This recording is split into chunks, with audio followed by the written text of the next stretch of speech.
Main ഒന്ന് ശ്രദ്ധിക്കേണ്ട ഒരു കാര്യം, നമ്മൾ ചൂസ് ചെയ്യുന്ന ബ്രാൻഡ് ഒരു വലിയൊരു ഫാക്ടറാണ്. കാരണം നമ്മളിപ്പം അപ്ലയൻസസ് എല്ലാം ലോങ് ടേം ആണെങ്കിൽ കൂടെ, പക്ഷേ AC എന്ന് പറയുന്ന ഒരു പ്രൊഡക്റ്റ് ആക്ച്വലി നമ്മളൊരു വെരി ലോങ് ടേമിലേക്ക് യൂസ് ചെയ്യുന്ന ഒരു പ്രൊഡക്റ്റാണ്.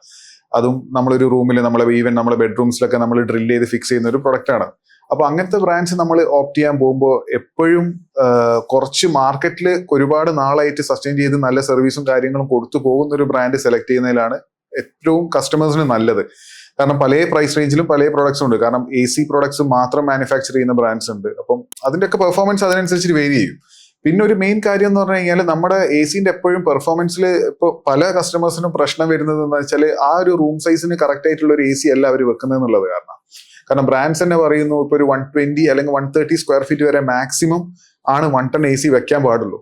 നമ്മുടെ നാട്ടിലൊക്കെ സത്യം പറഞ്ഞാൽ മുമ്പ് അങ്ങനെയൊന്നുമില്ല. ഒരു 140 സ്ക്വയർ ഫീറ്റ് 145 ഒക്കെ സ്ക്വയർ ഫീറ്റ് ഒക്കെ 1 ടൺ വെക്കാറുണ്ടായിരുന്നു. പക്ഷെ കഴിഞ്ഞ ഒരു 1-2 വർഷമായിട്ട് ചൂട് ഭയങ്കരമായിട്ട് കൂടിയിട്ടുണ്ട്. അപ്പം കഴിഞ്ഞ സീസണിൽ തന്നെ നമുക്ക് ഒരുപാട് കസ്റ്റമേഴ്സ് 1 ടണ്ണിന്ന് 1.5 ടണ്ണിലേക്ക് ഷിഫ്റ്റ് ചെയ്യാണ് ചെയ്തിട്ടുണ്ടായത്. കാരണം ആ ഒരു ഹീറ്റ് ലോഡ് അവർക്ക് താങ്ങുന്നില്ല, AC താങ്ങില്ല. It's true.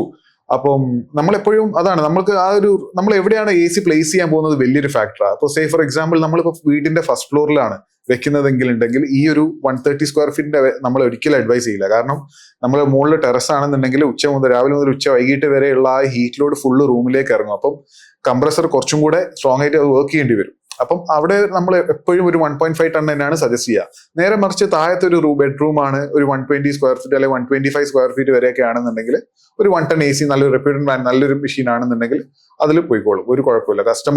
കംഫർട്ടബിൾ ആയിട്ട് തന്നെ കസ്റ്റമേഴ്സിന് യൂസ് ചെയ്യാൻ പറ്റും. അപ്പം പിന്നെ ചില സ്ഥലത്തൊക്കെ ഓഫീസ് സ്പേസിലാണ് പ്രത്യേകിച്ച് ഇത് കാണാറുള്ളത്. ഗ്ലാസ് ആയിരിക്കും ചിലപ്പോൾ ഒരു സൈഡിൽ വാൾ ഉണ്ടാവുക. അപ്പൊ ഗ്ലാസ്സിലും ഇതേ പറഞ്ഞ പോലെ തന്നെ ഹീറ്റ് ലോഡ് ഭയങ്കര കൂടുതലായിരിക്കും. നമുക്ക് തന്നെ അറിയാം, നമ്മളൊരു വണ്ടിയിലൊക്കെ യാത്ര ചെയ്യുന്ന സമയത്തൊക്കെ ഗ്ലാസ് നിന്ന് വരുമ്പോൾ വെയിൽ ഭയങ്കര ഹീറ്റ് കൂടുതലായിരിക്കും. അപ്പൊ അങ്ങനത്തെ സ്ഥലത്തും നമ്മൾ ആക്ച്വൽ ആ ഒരു ഏരിയ വൈസ് അല്ലാതെ ആ ഒരു ഹീറ്റ് ലോഡും കൂടെ കാൽക്കുലേറ്റ് ചെയ്തിട്ട് വേണം നമ്മൾ അത് സെലക്ട് ചെയ്യാൻ. പിന്നെ ഇതിൽ ഈ പറഞ്ഞ പോലെ തന്നെ നമ്മൾ ഈ ആഫ്റ്റർ സെയിൽ സർവീസിന്റെ ഈ സ്പെയർ അവൈലബിലിറ്റി ഒരു വലിയ ഫാക്ടറാണ്. ഇപ്പം നിങ്ങൾക്ക് തന്നെ അങ്ങനെ ഒരു എക്സ്പീരിയൻസ് ഉണ്ടെന്ന് പറഞ്ഞു. അപ്പൊ അതേപോലെ തന്നെ അത് ഞാൻ തുടക്കത്തിൽ പറഞ്ഞ പോയിന്റ് അതായിരുന്നു. അത് നമുക്ക് ഈവൻ ഒരു 5 ഇയേഴ്സ് അല്ലെങ്കിൽ 6 ഇയേഴ്സ് 7 ഇയേഴ്സ് എപ്പോഴാണെങ്കിലും മേ ബി വാറന്റി കഴിഞ്ഞിട്ടുള്ള ഒരു പീരീഡ് ആണെങ്കിൽ കൂടെ കസ്റ്റമേഴ്സിന് ആ ഒരു റൈറ്റ് ഉണ്ട്. അവർക്ക് ആ ഒരു പ്രൊഡക്റ്റിന് ഒരു ഫോൾട്ട് വന്നിട്ടുണ്ടെങ്കിൽ അതിന്റെ സർവീസ് കൊടുക്കാൻ ആ ബ്രാൻഡ് ബാധ്യസ്ഥരാണ്. അപ്പൊ അങ്ങനത്തെ സർവീസ് കൊടുക്കുന്ന അല്ലെങ്കിൽ സ്പെയർസ് അവൈലബിൾ ആയിട്ടുള്ള ബ്രാൻഡ്സ് നോക്കി സെലക്ട് ചെയ്യലാണ് ഏറ്റവും നല്ലത്. അപ്പം ഈ കാര്യങ്ങളൊക്കെ നമ്മളെ സെയിൽസ് ഫോഴ്സിനെ നമ്മൾ അങ്ങനെ തന്നെ ട്രെയിൻ ചെയ്ത് പറഞ്ഞ പലപ്പോഴും ചില കസ്റ്റമേഴ്സ് അഡമന്റ് ആയിട്ട് പറയും. കാരണം ആരെങ്കിലും പറഞ്ഞത് കേട്ടിരിക്കില്ല, 1.5 ടൺ വെക്കേണ്ട സ്ഥലത്ത് 1 ടൺ അല്ല, അത് മതി എന്ന് പറഞ്ഞിട്ട് തന്നെ എടുത്തു പോകും. പക്ഷെ നമ്മൾ പറയും അത് വെച്ചിട്ട് കാര്യമില്ല എന്നുള്ളത് തന്നെ പറയും. പക്ഷെ സ്റ്റിൽ അത് അവർ പിന്നെ ഒരു 3 or 4 months കഴിഞ്ഞാൽ അവർ തന്നെ വന്ന് പറയും ആ AC അവിടെ ശരിയാവുന്നില്ല, കാരണം കൂളാവുന്നില്ല. കാരണം അവരത് ACയുടെ കംപ്ലൈന്റ് ആയിട്ടാണ് പറയാ. പക്ഷെ അത് ACയുടെ കംപ്ലൈന്റ് അല്ല ഒരിക്കലും. അത് കാരണം ആ ഒരു റൂമിന് ആപ്റ്റ് ആയിട്ടുള്ള ഒരു AC അല്ല നമ്മൾ പ്ലേസ് ചെയ്തിരിക്കുന്നത്.